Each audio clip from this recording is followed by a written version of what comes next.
Hello বন্ধুরা, আজকে আমি লাউ দিয়ে মাছের ঝোল করব। চলেন রেসিপিটা শেয়ার করি। মাছটা আমি আগেই জাল দিয়ে রেখেছিলাম। এখন কড়াইতে দিয়ে দিব পেঁয়াজ কুচি, লঙ্কা কুচি,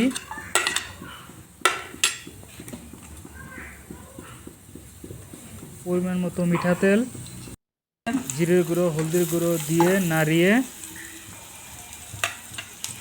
পরিমাণ মতো লবণ,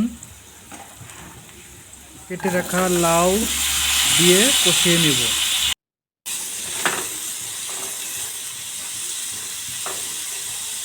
কষানো হয়ে গেলে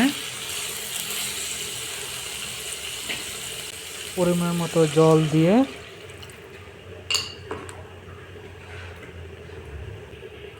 এখন ঢাকা দিয়ে দিব।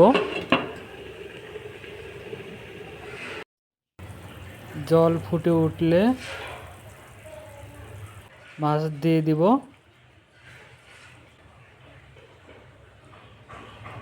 উপরে একটু ধনিয়া পাতা কুচি দিয়ে 15 মিনিট মতো জাল করে নিলেই সবজি রেডি।